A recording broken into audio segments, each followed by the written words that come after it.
कल का पाठ हो गया आप लोगों को? पाठ विचारा है कि नहीं विचारा है? विचारा है, समझ में आ गया सब? वर्तमान सामीप्य क्या है? तो उसमें क्या होगा क्या नहीं होगा? वही होंगे और विकल्प से होंगे तो एक बार यथा प्राप्त होंगे। ठीक है, और ये सब भी समझ में आ गया? काल विभागे चान हो रात्राणाम परस्मिन विभाषा, इन सब में कैसे प्रयोग हो रहे हैं। चलते हैं तृतीय अध्याय का तृतीय पाद 139वें नंबर का सूत्र चल रहा है। लिंग निमित्ते रिंग क्रियातिपत्तौ। लिंग निमित्ते सप्तमी का एक वचन, रिंग प्रथमा का एक वचन, क्रियातिपत्तौ सप्तमी का एक वचन। लिंग निमित्तम लिंग निमित्तम तस्मिन लिंग निमित्ते। ठीक है,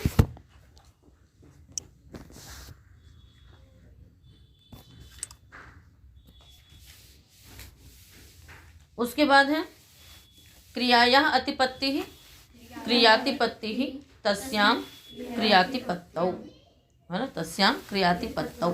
अतिपत्ति स्त्रीलिंग शब्द है, 3 प्रत्यांत है, इस कारण से यहाँ पर भी षष्ठी तत्पुरुष समास है।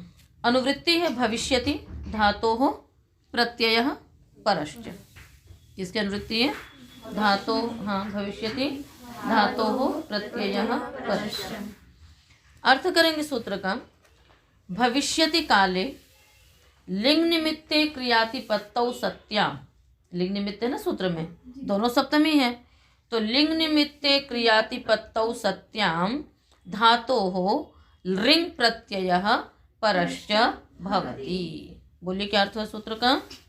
भविष्यति काले लिंग निमित्ते क्रियातिपत्तौ सत्याम धातोः लिंग प्रत्ययः परश्च भवति। ठीक, कहते हैं भविष्यत काल में लिंग का निमित्त हो और क्रिया की अतिपत्ति हो। अतिपत्ति माने उल्लंघन। तो लिंग का निमित्त हो और क्रिया का उल्लंघन हो तो धातु से क्या होता है? लिंग प्रत्यय होता है और वह परे होता है। तो लिंग का निमित्त, लिंग के निमित्त से तात्पर्य यहाँ पर विधि निमंत्रणा मंत्रणाधीष्ट से नहीं है। उसके आगे एक सूत्र है हेतु हेतु मतोर लिंग। ठीक है ना, हेतु और हेतुमत भाव, हेतु और हेतुमत भाव। ठीक है ना, तो हेतु का तात्पर्य क्या होता है? कारण। हेतु माने क्या होता है? कारण। और हेतुमत क्या हो जाएगा? उसका फल, हेतु यानी कार्य। हेतु हो गया कारण, हेतुमत क्या हो गया? कार्य।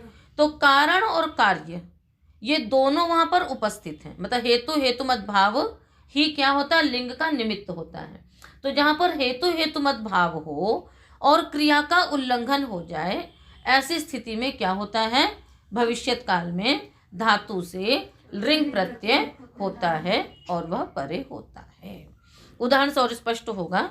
उदाहरण है दक्षिणेन चेद आगमिष्यत न शकटम पर्याभविष्यत।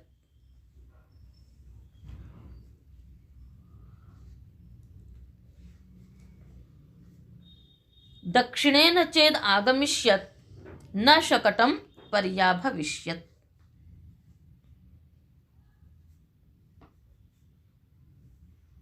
है ना, कहते हैं यदि दक्षिण मार्ग से आओगे तो छकड़ा नहीं गिरेगा।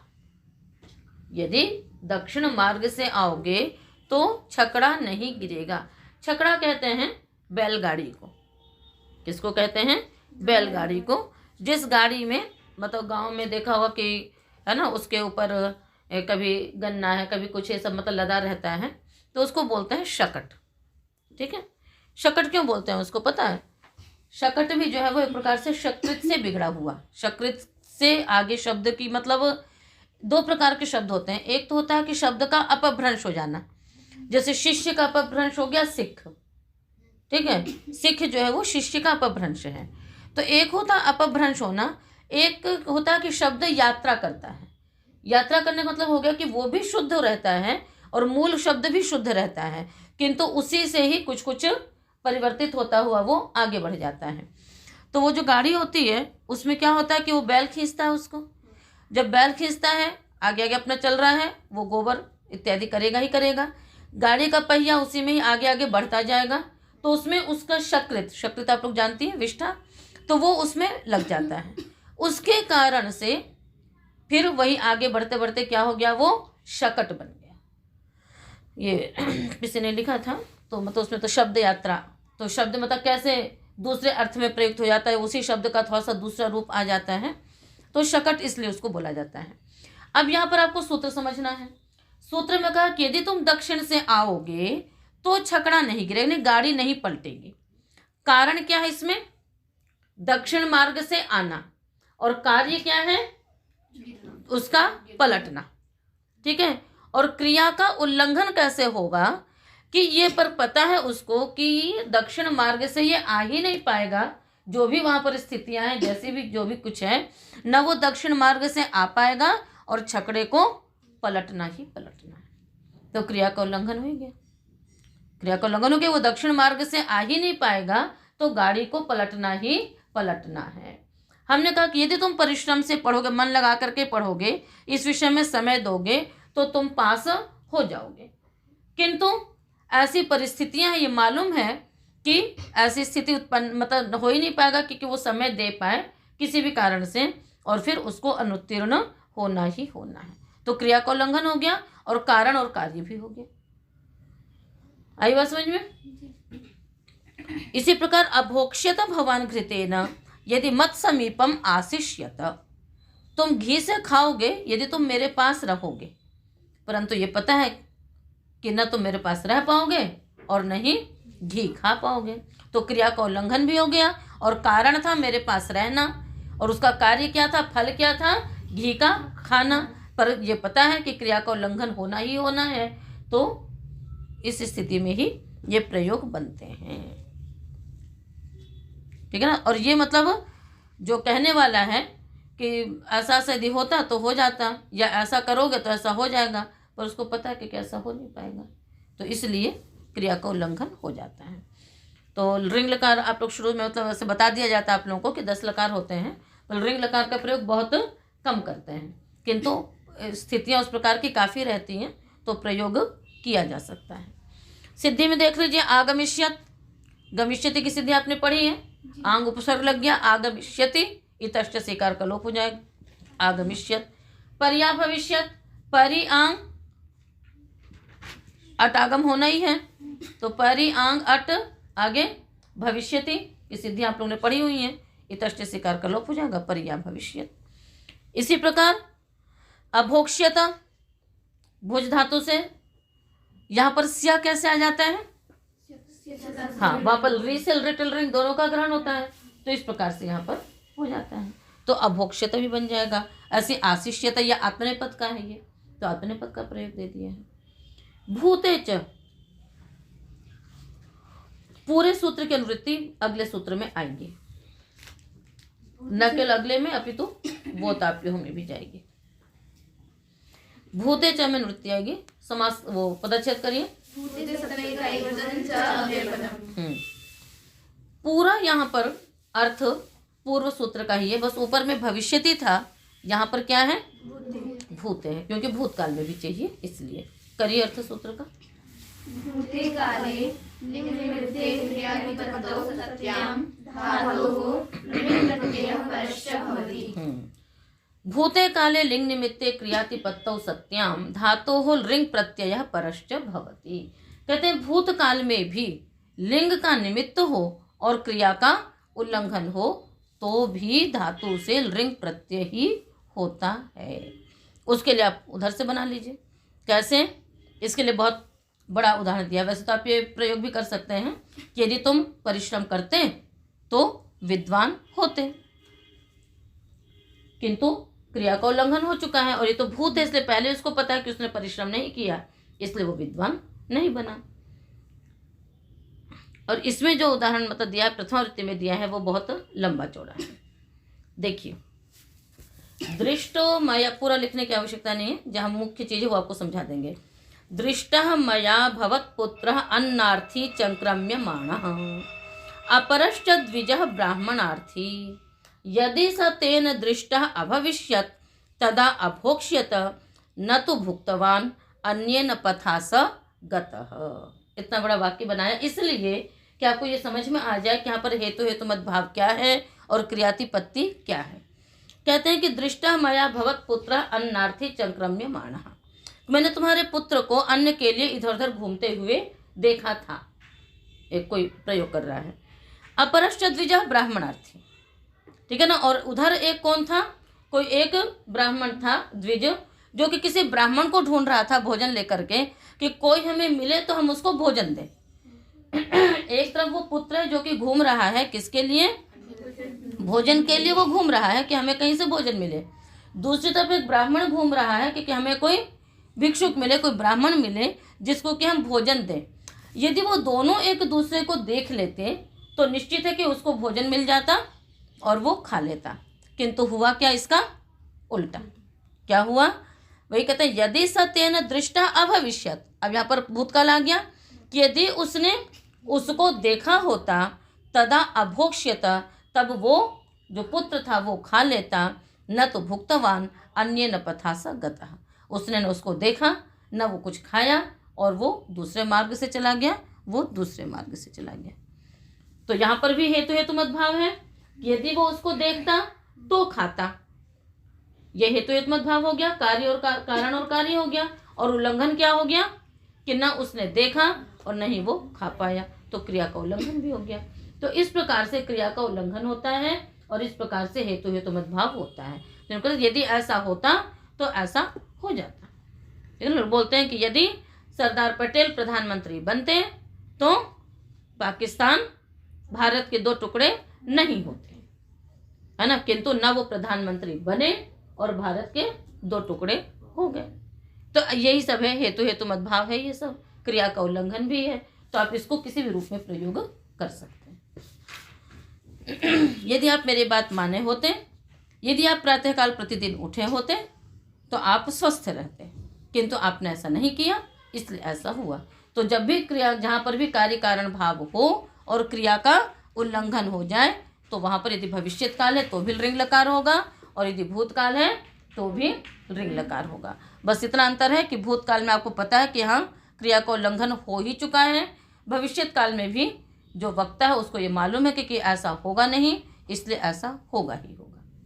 बस सिद्धियों में कोई विशेष नहीं है, वही अभविष्यत है, वही अभोक्ष्यत है। वो ताप्यो हो, वा अव्यपदम आ अव्यपदम उताप्यो हो, सप्तमी का द्विवचन। लिंग निमित्त ऋंग क्रियातिपत्तों की अनुवृत्ति है, भूते धातु प्रत्यय परश्च की भी अनुवृत्ति है। अर्थ होगा सूत्र का, वा आगे आ है, ठीक है ना। तो आ कहाँ लगाते हैं हम लोग, अधिकार के लिए लगाते हैं, है ना, कि वहां तक आ का डारा दे का संज्ञा, इस रूप में। कहते हैं उताप्यो समर्थयोर्लिंग इति याव, है ना, इति सूत्रात् प्राक। उताप्यो हो समर्थयोर्लिंग इति सूत्रात् प्राक लिंग निमित्ते क्रियातिपत्तौ भूते विभाषा लिंग प्रत्ययो भवति इत्यधिकारो वेदितव्यः।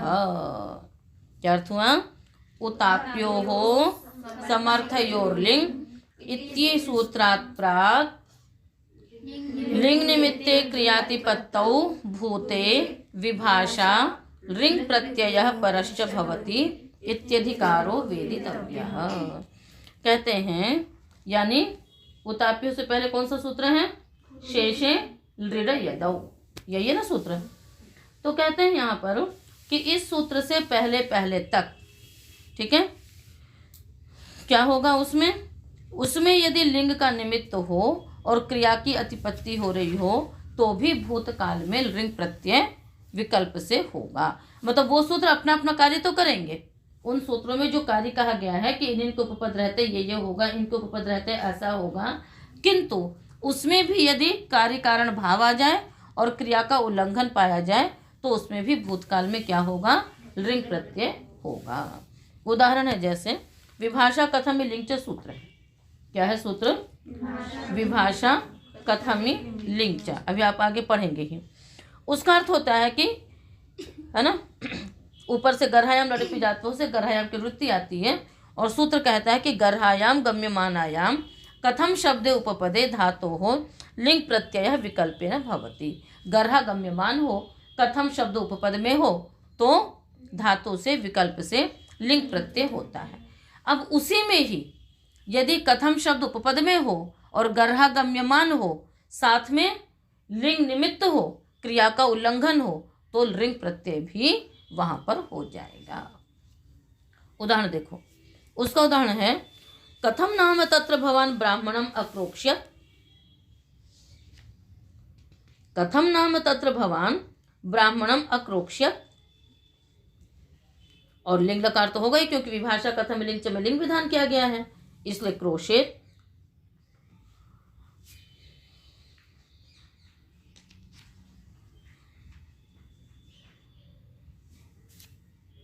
तो क्या अर्थ हो गया? कथम नाम, है ना, यही उन्होंने बनाया ना, कथम नाम तत्र भवान ब्राह्मणम अक्रोक्ष्यत।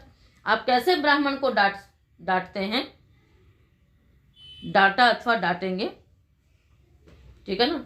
तो सूत्र की सारी शर्तें वही घट रही हैं कि मतलब ब्राह्मण को डांटना क्या है, गर्हा है, आप नहीं कर सकते हैं, किंतु वहां पर भी क्या हो जाएगा कि लिंग निमित्त क्रियातिपत्ति होने पर विकल्प से लिंग प्रत्यय भी हो जाएगा, ठीक है ना। तो इसलिए क्या हो गया, यहाँ पर भी कथम नाम तत्र भवान ब्राह्मणम अक्रोक्ष्यत, ये इसी प्रकार एक बार क्रोशित बन जाएगा। तो ये अधिकार सूत्र है। तो वा आ उताप्यो हो, वा आ अकसवर्ण दीर्घ, फिर वा बन गया, फिर वा उताप्यो हो, कौन सा सूत्र? आद्गुण हो, आद्गुण लग गया। आगे चलिए, गर्हायाम लडपि जात्वो हो, गर्हायाम सप्तमी का एक वचन, लट प्रथमा का एक वचन, अपि जात्वो हो सप्तमी का द्विवचन, अपिश्च जातुश्चैति अपि जातु तयो हो अपि जात्वो हो। कहते हैं गर्हायाम गम्यमानायाम अपि जातु, है ना, इत्येतयोः उपपदयोः धातोः लट् प्रत्ययः परश्च भवति, ठीक है। उसके बाद आप बोल लेंगे लिंग निमित्त लिंग क्रियातिपत्तौ भूते च, पूरा सूत्र को आप बोल लेंगे। यदि लिंग का निमित्त क्रिया का उल्लंघन गम्यमान है तो भूतकाल में लिंग प्रत्यय भी हो जाएगा। तो क्या उदाहरण बनाओगे? गर्हा गम्यमान होने चाहिए और अपि अथवा जातु शब्द उपपद में होना चाहिए। तो अपि तत्र भवान मांसम खादति, तो लिंग का निमित्त सब जगह तो होगा नहीं, जिस सूत्र में लिंग का विधान किया जाएगा वही ना लिंग का निमित्त होगा। और लिंग का निमित्त का मतलब जरूरी नहीं कि हर जगह कारण कार्य भाव ही होगा, क्योंकि लिंग निमित्त कहा गया है, कारण कार्य नहीं कहा गया है, हेतु हेतुमत नहीं कहा गया है। तो लिंग का जो विषय है वो कई सारे विषय हो सकते हैं, कहीं हेतु हेतुमत और लिंग है, कहीं पर विभाषा कथम में लिंग च है, तो वहाँ पर हेतु हेतुमत भाव नहीं है कि क्रिया का उल्लंघन और इसी प्रकार से करके, बस वहाँ पर लिंग का निमित्त है। इसलिए तो वहाँ लिंग का निमित्त क्या है? गर्हा गम्यमान होना और कथम शब्द का उपपद होना, बस वही लिंग का निमित्त हो गया वहाँ पर। बात समझ में आई मैंने क्या बोला? लिंग निमित्त मतलब ये नहीं कि हर जगह हेतु हेतुमत भाव ही होगा। इन सूत्रों में जिनसे भी लिंग का विधान किया जा रहा है वो लिंग का निमित्त हो गया, तो वहां पर भी वो प्रत्यय हो जाएगा। अब यहाँ अपि तत्र भवान मांसम खादति, मांस खाना बहुत निंदनीय है और जिनको पर हम विश्वास नहीं कर सकते हैं, ब्राह्मण है और कुछ भी है और वो मांस खा रहा है, तो उसके लिए कितनी निंदा की बात है। तो उसको हम प्रश्न करेंगे कि अपि तत्र भवान मांसम खादति, है ना, जातु तत्र भवान मांसम खादति गर्हित में तक, ये तो बहुत ही निंदनीय है। क्या आप मांस खाते हैं, खाया था या खाएंगे? अब यहाँ पर ये नहीं कहा कि वर्तमान काल में ही लट लकार होगा, गर्हा गम्यमान है तो चाहे वर्तमान काल हो, भूतकाल हो, भविष्यत काल हो, आपने खाया था, खाएंगे, तो अपि तत्र भवान मांसम खादति है, अपि तत्र भवति असत्यम वदति, मतलब सोच भी नहीं सकते हैं कि आप असत्य भाषण करेंगे। तो गर्हा केवल मांस खाना ही में नहीं है, जो भी चीज इस प्रकार की होंगी आप उन सब में उसका प्रयोग कर सकते हो। जातु तत्र भवान मांसम खादति, खादिष्यति, है ना, तो फिर गर्हित में तक, तो तीनों में चलेगा। आगे विभाषा कथम लिंग च, विभाषा प्रथमा का एक वचन, कथमी सप्तमी का एक वचन, लिंग प्रथमा का एक वचन, अनुवृत्ति है गर्हायाम लट धातु प्रत्यय परश्च। अर्थ करेंगे सूत्र का, उदाहरण नहीं, गर्हायाम गम्यमानायाम, हाँ हाँ, चकारात लट च, चकारात लट च, लिंग निमित्त लिंग क्रियातिपत्तौ भूते च, यहाँ पर लिंग निमित्त है इसलिए यहाँ पर उसका प्रयोग करेंगे। तो कहा कि गर्हा गम्यमान हो, कथम शब्द उपपद में हो तो क्या होगा, धातु से लिंग प्रत्यय होगा, चकार से लट होगा, विकल्प से। तो पक्ष में क्या हो जाएगा, भूत भविष्यत के अपने अपने लकार भी हो जाएंगे। उदाहरण बनाएंगे हम लोग। कथम नाम भवान ब्राह्मणम क्रोशेत, कथम नाम भवान ब्राह्मणम क्रोशति, लट भी हो गया। अब यहाँ पर ये तो कहा नहीं कि वर्तमान काल होगा तभी करेंगे, तो तीनों लिंगों में गर्हा गम्यमान है तो सभी लकार होंगे। कथम नाम भवान ब्राह्मणम क्रोक्ष्यति, कथम नाम भवान ब्राह्मणम क्रोष्टा, कथम नाम भवान ब्राह्मणम अक्रोशत, भूत और भविष्यत के सभी लकार कर लोगे। कथम नाम भवान ब्राह्मणम चुक्रोश, कथम नाम भवान ब्राह्मणम अक्रुक्षत, हो गए सभी। वर्तमान का तो विधान कर ही दिया, लिंग का विधान कर दिया। भूतकाल के 3 लकार वो तीनों हो गए, और भविष्यत काल के कितने लकार, 2 लकार। कितने हो गए, 3 2 5, लिंग और लट 6 7, और लिंग निमित्त क्रियातिपत्ति होने पर लिंग लकार भी 8। तो 8 लकारों में इसके उदाहरण बन गए, और सारा बस यही रहेगा केवल कि कथम नाम तत्र भवान। ठीक है ना, कैसा ब्राह्मण को डांटते हैं, डांटा या डांटेंगे तो सब में प्रयोग हो जाएगा। किम वृत्ते लिंग लटौ, किम वृत्ते सप्तमी का एक वचन, लिंग लटौ प्रथमा का द्विवचन। लिंग चल ऋट चेति लिंग लटौ, तयो तयो कहाँ से हो जाएगा। चलो, किमः वृत्तम किम वृत्तम तस्मिन् किम वृत्ते, किमः वृत्तम किम वृत्तम तस्मिन् किम वृत्ते। अर्थ होगा सूत्र का, किम वृत्ते शब्दे उपपदे धातोः गर्हायाम गम्यमानायाम लिंग लटौ प्रत्ययौ भवतः। क्या अर्थ हो सूत्र का, किम वृत्ते शब्दे उपपदे गर्हायाम गम्यमानायाम धातोः लिंग लटौ प्रत्ययौ भवतः परौच। कहते हैं किम वृत्त शब्द उपपद में हो, किमः वृत्तम किम वृत्तम। किम वृत्त का मतलब क्या हो गया, किम शब्द का कोई भी रूप हो, कह कौ के कम को कान इत्यादि, अथवा कथर कतर कतम इत्यादि किम का रूप होना चाहिए। ठीक है, तो कोई भी किम वृत्त उपपद में हो तो गर्हा गम्यमान हो तो धातु से लिंग और लिट दोनों प्रत्यय होंगे। उदाहरण है, को नाम यो विद्याम निंदेत, कौन है जो विद्या की निंदा करेगा, करता है या किया।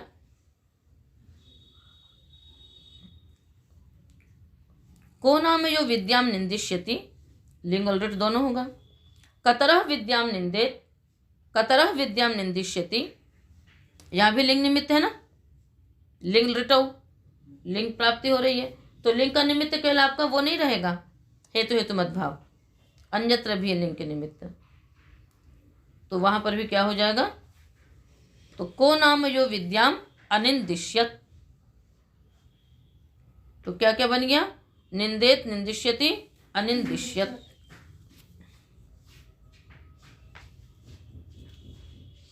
तो जब हम केवल बस अनिंदिष्यत कर देंगे तब और किसी लकार की जरूरत ही नहीं है, सीधे उसी का प्रयोग हो जाएगा। आगे, जातु या दोर्लिंग, जातु या दो हो, सप्तमी का नहीं, कोई सूत्र छूटा क्या, 2 सूत्र छूट गए। अनवक्लिप्त्य मर्षयोर किम वृत्तेपि, अनवक्लिप्त्य मर्षयोः सप्तमी का द्विवचन, अकिम वृत्ते सप्तमी का एक वचन, अपि अव्ययपदम। अनवक्लिप्तिश्च अमर्षश्च इति अनवक्लिप्त्य मर्षौ। पहले आप इसमें दोनों में पहले आप वो बना लीजिए, न अवक्लिप्ति ही अनवक्लिप्ति ही, न मर्षः अमर्षः, फिर द्वंद्व समास करो, अनवक्लिप्तिश्च अमर्षश्च इति अनवक्लिप्त्य मर्षौ तयोः अनवक्लिप्त्य मर्षयोः।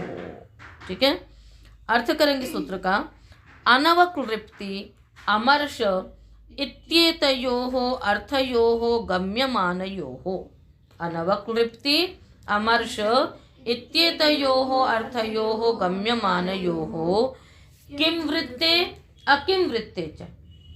यहाँ पर तो अकिम वृत्ते कहा, तो अकिम वृत्ते अपिग्रहणात् किम वृत्ते च, सब जगह ऐसे ही होता है।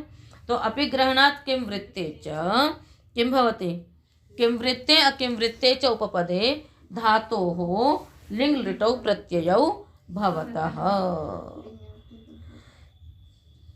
हाँ, यहाँ पर भी लिंग का निमित्त है तो लिंग निमित्त लिंग क्रियाति पत्तौ। यहाँ पर कहा अर्थ है कि अनवक्लृप्ति और अमर्ष। अनवक्लृप्ति मतलब असंभावना, कृप्ति कृपु सामर्थ्य, उससे 3 करेंगे तो कृप्ति बना। कृप्ति मतलब संभावना कि हाँ ऐसा समर्थ है, ऐसा हो सकता है। और न अवकृप्ति, अनवकृप्ति यानी असंभावना। ऐसे मर्ष मतलब सहन करना, मृष तितिक्षायाम, और न मर्ष अमर्ष मतलब सहन न करना। तो अनवकृप्ति और अमर्ष ये गम्यमान हो, ठीक है। और किमवृत्त अथवा अकमवृत्त हो या न हो, किमवृत्त शब्द हो अथवा न हो तो भी क्या हो जाता है, धातु से लिंग और ऋट प्रत्यय होता है। उदाहरण है नावकल्पयामि, न मर्ष है ना, न संभावयामि, तो बस ये अर्थ गम्यमान होना चाहिए, और वो चाहे किसी भी धातु से हो। तो नावकल्पयामि, न संभावयामि, न श्रद्धधे, न मर्शयामि, तत्र भवान मांसम भुंजीत, मांसम भोक्ष्यते, मांसम अभोक्ष्यत। कि मैं सोच भी नहीं सकता कि आप मांस खाएंगे, आपने मांस खाया था, ठीक है ना। तो वही मतलब मैं सोच भी नहीं सकता कि आप ऐसा करेंगे। हम लोग प्रयोग करते हैं ना कि मैं नहीं सोच सकते कि तुम ऐसा कहोगे। तो वही वाली चीज है यहाँ पर कि नावकल्पयामि, न संभावयामि, न श्रद्धते, कि यद भवान मांसम भुंजीत, मांसम भोक्ष्यते, मांसम अभोक्ष्यत, कि आप मांस खाएंगे, आपने मांस खाया था या आप मांस खाते हैं। इसी प्रकार मर्शयामी के साथ भी कर लो, न मर्शयामी, है ना, तत्र भवान विद्याम निंदेत, आप इतने बड़े विद्वान होकर के, इतने समझदार होकर के आप विद्या की निंदा करते हैं या आप विद्या की निंदा करेंगे। तो इस प्रकार के जो भी प्रयोग करने हैं आप कर सकते हैं उसमें। तो तत्र भवान विद्याम निंदेत, तत्र भवान विद्याम निंदिष्यति और अनिंदिष्यत, तो ये अकिमवृत्त कहोगे, इसमें किमवृत्त नहीं है। अब किमवृत्त में देख लो, कहते हैं शुरू की चीज तो वही रहेगी, नावकल्पयामि, न संभावयामि, न श्रद्धधे, ये 3 चीज वही रहेगी। आगे कदाचित भवान विद्याम निंदित, कभी आप भी विद्या की निंदा करेंगे, ऐसा मैं नहीं सोच सकता। तो कदाचित भी तो किमवृत्त हो गया, क्योंकि कदा शब्द किमवृत्त है, किम से बना कदा शब्द। न मर्शयामि, कदाचित निंदिष्यति वा, और जब भूतकाल होगा कि आपने मतलब निंदा की थी, तो उसमें क्या हो जाएगा, रिंग लकार भी हो जाएगा। बात समझ में आ रही नहीं आ रही है ना। वो अर्थ गम्यमान है और उनके साथ हम उस शब्द का प्रयोग इस प्रकार से करते हैं। तो भुंजीत, भुंजीत की सिद्धि कैसे करोगे, श्रम हो जाएगा और फिर उसके बाद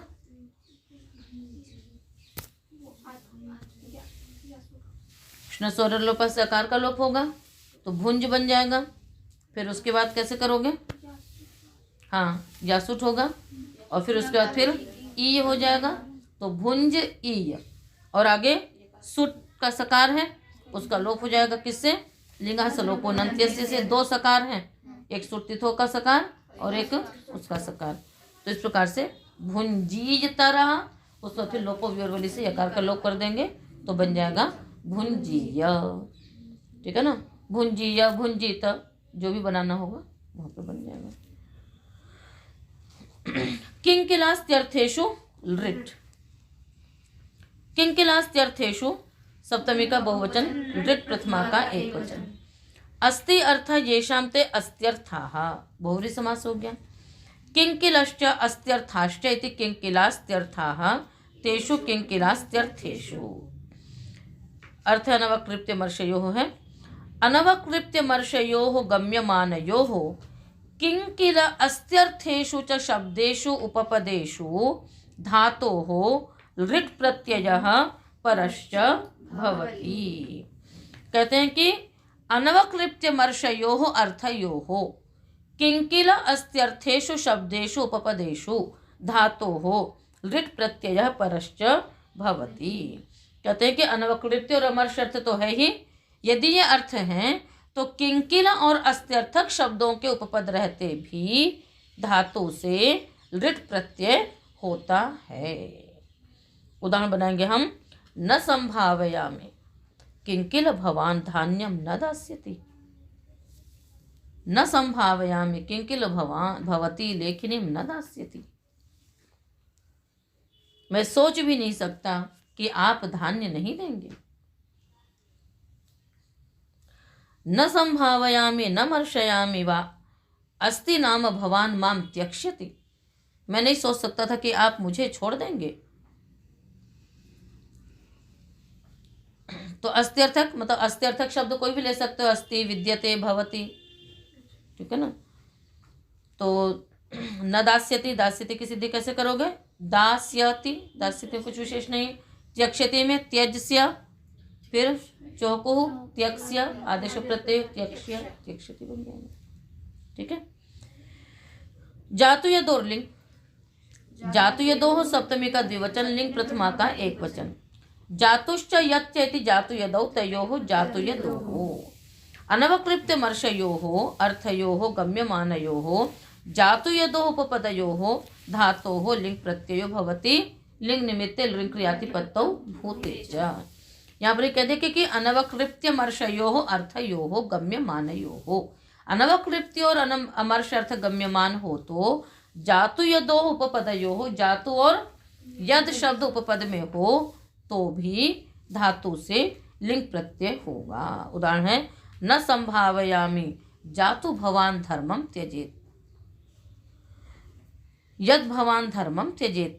न मर्शयामि न सहे, है ना, न मर्शयामि न सहै जातु भवान ब्राह्मणम सदाचारिणम हन्यात।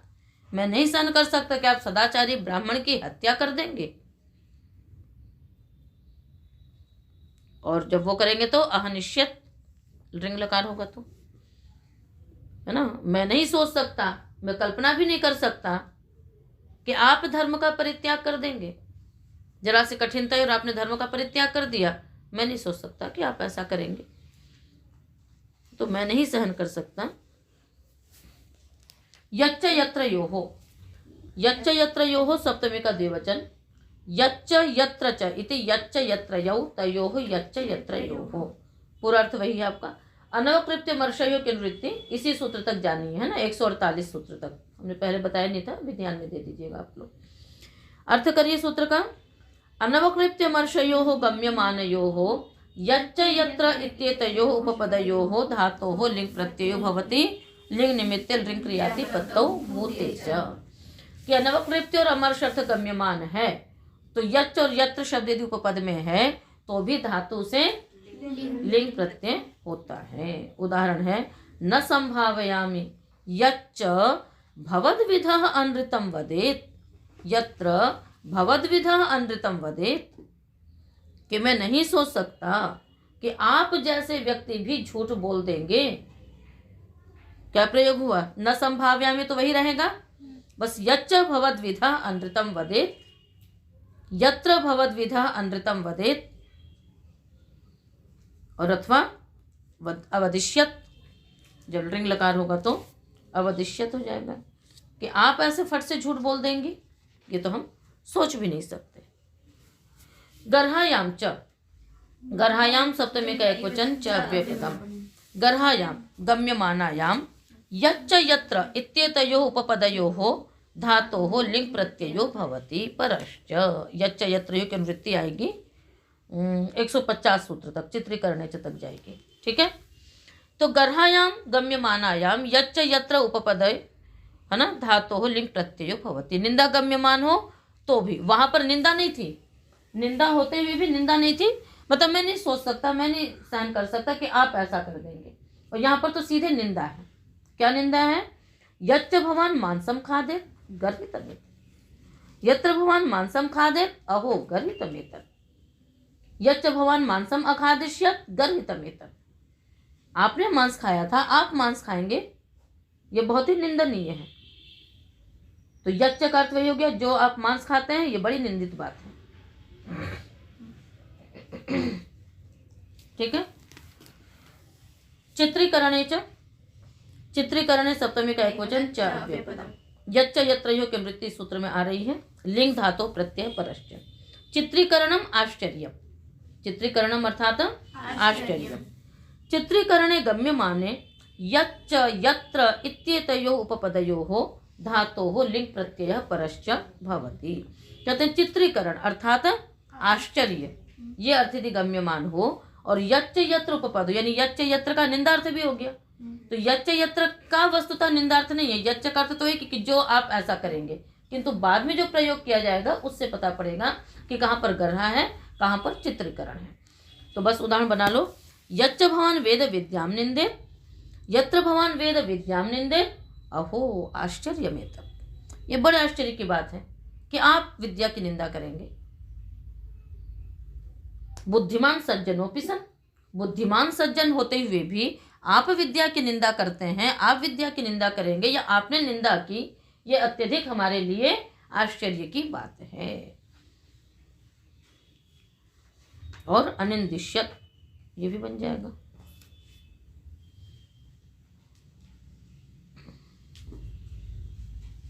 ठीक है, तो आज इतना ही रखते हैं, शेष कल करेंगे। तो इन सूत्रों में सिद्धियों में कुछ विशेष ऐसा नहीं है, किंतु कहाँ कहाँ किस प्रकार से आप प्रयोग कर सकते हैं कि गर्हा है, निंदा है आश्चर्य है, तो ऐसे स्थानों पर भी इस तरह के शब्दों का प्रयोग, मतलब इस प्रकार के वाक्य बोलते ही हैं कि मुझे विश्वास नहीं था कि आप मेरे साथ ऐसा करेंगी, मुझे विश्वास नहीं था कि आप इस चीज़ को ले लेंगी या आप ऐसा सत्य भाषण कर देंगी, प्रयोग करते ही हैं। तो बस वो बिल्कुल उसके लिए ही है ये कि जो बिल्कुल लोक भाषा में ऐसा प्रयोग होता है उसके लिए किं किल भवान, अस्ति भवान, यच्च भवान, यत्र भवान, कदाचित भवान, अपि भवान, जातु भवान, यद भवान, ये सारे शब्द प्रयोग कर लिए और आप लोग प्रयोग करेंगे तो भवति प्रयोग कर लेंगे, इतना ही होगा। तो इस प्रकार से इन लकारों का प्रयोग होता है। तो आज इतना ही, शेष कल।